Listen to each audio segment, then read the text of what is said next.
এখানে দুটো বাঁধা রয়েছে দেখা পাচ্ছ, যদি বাই চান্স এভাবে মারতে আসে এতগুলো পাখির মধ্যে এই একটা পাখির নাম জানি, দেখো এই যে পাখিগুলো আছে এগুলো সব বদ্যি পাখি।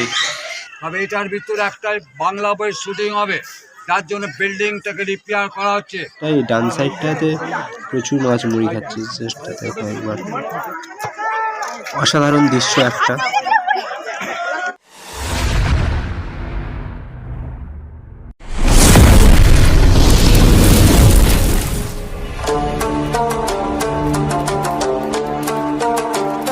এগুলো হচ্ছে পরিবহন ব্যবস্থা। 200 বছর আগে পালকি ছিল না। তখনকার দিনে প্রত্যেকটা জমিদার বাড়িতে নবাব, রাজা, বাদশারা যাতায়াত করতেন হাতের উপর, ঘোড়ার উপর বা পালকিতে। সেই পালকি দুটো, একটা পালকি দর্শকের উপরে উঠে দেখতে গিয়ে ভেঙে বসে গেছে, যার জন্য খুলে আবার নতুন করে রিপেয়ার করা হবে। এগুলি শুটিং পারপাসে ইউজ করা হয়। বাঁদিকে যে ভাঙাচোরা বাড়িটা, এটা ছিল গেস্ট হাউস, অতিথিশালা। এখন যেরকম তোমরা ঢুকছো টিকিট কেটে মাস্টারমশাইকে সঙ্গে নিয়ে, তখনকার দিন ব্রিটিশ নবাব রাজারা ওই বাড়িটায় থাকতেন। এটা 2000 সালের আগে ধ্বংস হয়ে যায়।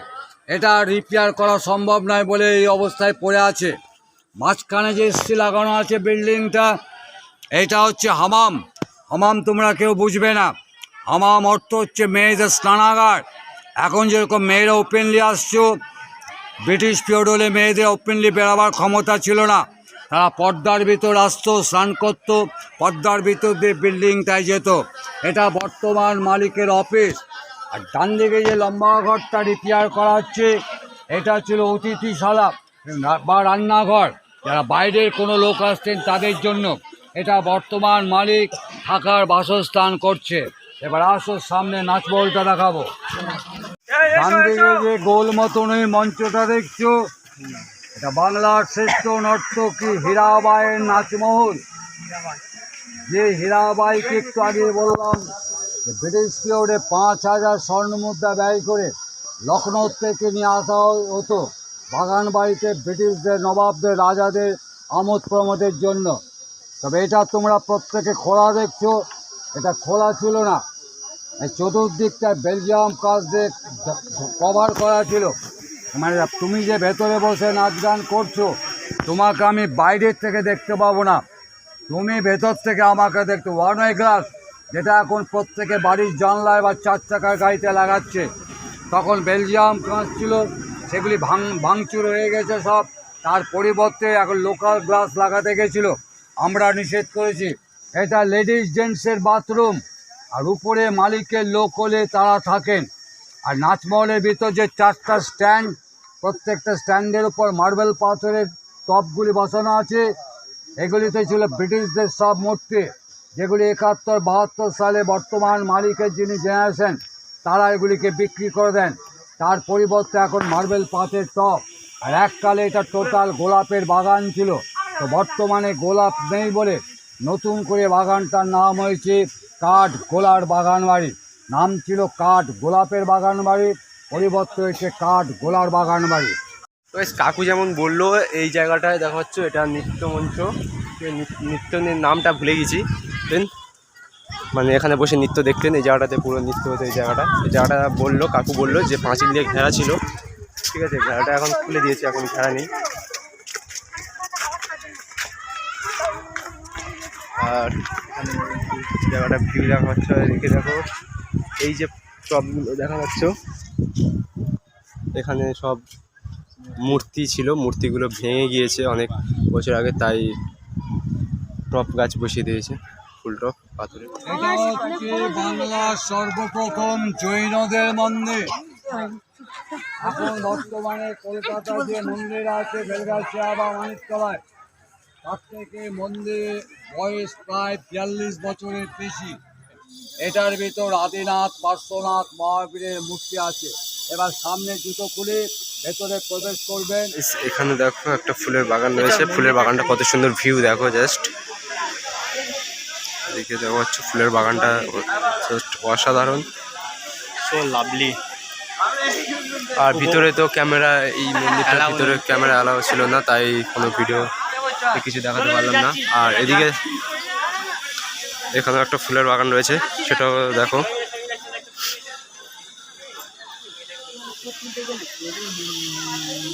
A few moments later. Guys তোমরা ভাবো যে এত টাকা কোথায় যায়? আচ্ছা, আমরা এখন এসে গেছি পৃথিবীর সবচেয়ে বড় সুদখোরের বাড়ি। ঠিক আছে, তো চলো ভিতরে গিয়ে দেখাচ্ছে। গাইস এটা হচ্ছে পৃথিবীর সবচেয়ে বড় সুদখোরের বাড়ি। দেখো সবচেয়ে বড় সুদখোরের বাড়ি, জগদীশ সেট। তো দেখো বিশ্বের সুদখোরের বাড়ি। এটা পুরো এরিয়াটাই হচ্ছে গিয়ে আমাদের সুদখোরের, মানে সুদ নিয়ে এই করেছে। আর এখানে একটা সুড়ঙ্গ পথও তৈরি করেছে, গুপ্ত পথ। এই হচ্ছে পথটা, ঠিক আছে। এখানে ক্যামেরা নিষেধ রয়েছে, ক্যামেরা ইউজ করা যাবে না।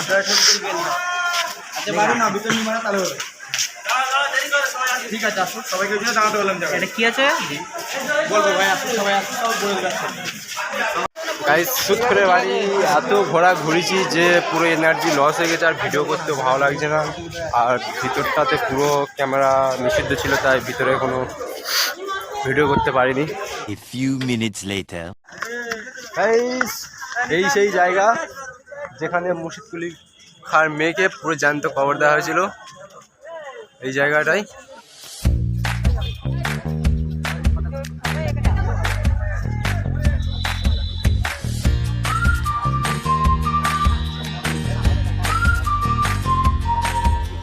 প্রশ্ন হলো, কেন একজন মহান নবাবের বুকের উপর দিয়ে মারিয়ে যাব আমরা? সত্যি কি তিনি কোনো মহাপাপ করেছিলেন? আমি পরে বলছি। এই সুন্দর গার্ডেন বাগান দেখতে পাচ্ছেন, আজ থেকে প্রায় 300 বছর আগে নবাব মুর্শিদ কুলি খাঁর আদেশে এখানে সপ্তাহে 2 দিন সবজির বাজার বসতো।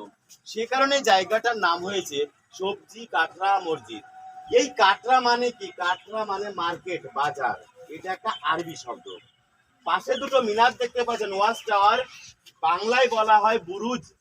বাইরে থেকে যেন কোনো শত্রুপক্ষ এই মসজিদকে আক্রমণ করতে না পারে, সর্বদা এখানে সেনা মোতায়েন রাখা হতো এবং ভোরবেলা আরবিয়ান আজান দেওয়া হতো। এবং নবাব মুর্শিদ কুলি খাঁর পিরিয়ডে যে সমস্ত মুসাফিরগণ এই মসজিদের ভেতরে কোরআন পাঠ বা নমাজ পাঠ করতে আসতেন, তিনাদের থাকা খাওয়ার ব্যবস্থা হতো এই নিচের একতলা দোতলা। এগুলোকে বলা হচ্ছে আপনার মুসাফিরখানা বা গেস্ট হাউস বা ছাত্রাবাস।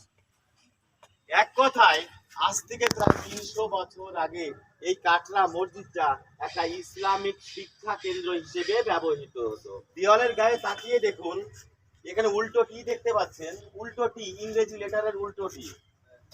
এই পুরো মসজিদের চারিদিকে তাকাবেন, এখানে উল্টো টি পরিলক্ষিত হবে।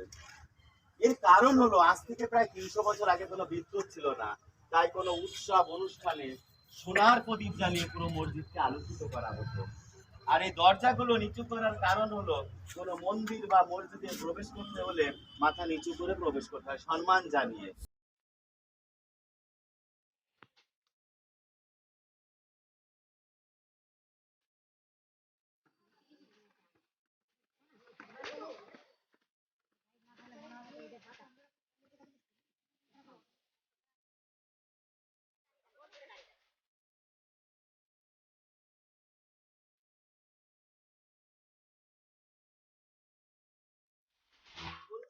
এই টোটাল মাঠটিতে 2000টি আসন আছে, 2000 জন মানুষ বসে এখানে নমাজ আদায় করতেন।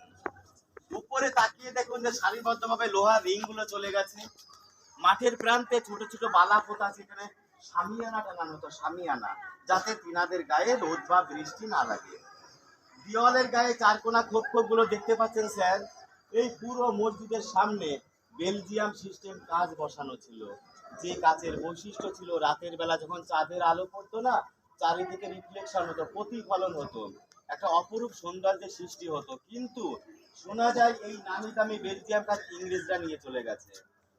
তো আমরা ব্যাক সাইড দিয়ে প্রবেশ করে ধীরে ধীরে একেবারে ফ্রন্টে চলে যাব। ওখানে সাহিত্য আছে বাংলা, বিহার, উড়িষ্যার প্রথম স্বাধীন নবাব, নবাব মুর্শিদ কুলি খাঁ। ইতিহাসটা বলি ভাই, শুনুন। এই নবাব মুর্শিদ কুলি খাঁ ছিলেন দাক্ষিণাত্যের কোনো এক হিন্দু ব্রাহ্মণ পরিবারের সন্তান। নিজের নাম ছিল সুদর্শন নারায়ণ মিশ্র এবং পিতার নাম ছিল দর্প নারায়ণ মিশ্র। ছোটবেলায় বাল্যকালে একে কৃতদাস রূপে বিক্রি করে দেওয়া হয়েছিল ইরানের এক খাঁটি সফির কাছে। সেই হাজি শফি একে নিজের সন্তানের মতো লালন পালন করে উচ্চ শিক্ষায় শিক্ষিত করে ইসলাম ধর্মে দীক্ষিত করিয়েছিলেন। আর ইনার শৈশবকাল ইরানের ইস্পাহান প্রদেশেই কেটেছে। প্রথম নামকরণ করা হয়েছিল ইনার মোহাম্মদ হাদি। কিন্তু এই হাজি শফির মৃত্যুর পর তিনি ইরান থেকে চলে আসেন দিল্লি সম্রাট ঔরঙ্গজেবের দরবারে।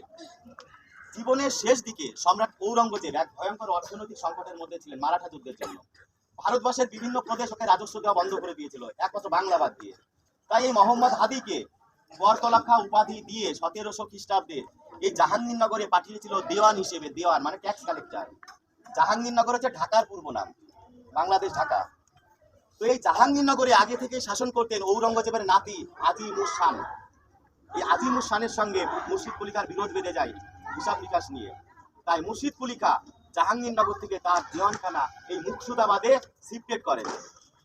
এই মুর্শিদাবাদের পূর্ব নাম ছিল মুকসুদাবাদ, মুর্শিদ কুলিকার নাম অনুসারে হয় মুর্শিদাবাদ। এখানে দুটো গম্বুজ দেখতে পাচ্ছেন, এখানে একসঙ্গে 5টা গম্বুজ ছিল। 1897-এ এই মুর্শিদাবাদে এক ভয়ঙ্কর ভূমিকম্প হয়েছিল। সেই ভূমিকম্পের ফলে এই 3টে গম্বুজ পরস্পর ভেঙে গেছে। বাইরে নমাজ পড়তো, এখানে এই 3টে সিঁড়ির উপরে উপরে একটা কোষ্ঠী পাথরে এখানে লেখা আছে আরবি ল্যাঙ্গুয়েজ। এখানে যারা মুসলিম সম্প্রদায় যিনারা, তিনাদের একটা পবিত্র কলমা এখানে লেখা আছে। এখানে লেখা আছে লা ইলাহা ইল্লাল্লাহু মুহাম্মাদুর রাসূলুল্লাহ। এই কথার অর্থ হলো আল্লাহ এক, অদ্বিতীয় এবং মুহাম্মদ তার প্রেরিত রসূল। রসূল মানে দূত, মেসেঞ্জার। গাইস এখন চলে এসেছি আমরা হাজারদুয়ারিতে। আর এই যে প্রাসাদটা দেখা পাচ্ছি, এই প্রাসাদের 1000টা দৌড় আছে গাইস, ভাবা যায়। আর এই কামানটা গাইস মুর্শিদ কুলি খার আমলে তৈরি, যে কামানটা মুর্শিদ কুলি খা ফাটিয়েছিল, দেখা হচ্ছে ফাটা কামান এটা। যদি পৃথিবীটা স্বপ্নের দেশ হয় তবে কেমন হতো তুমি বলো। তোমার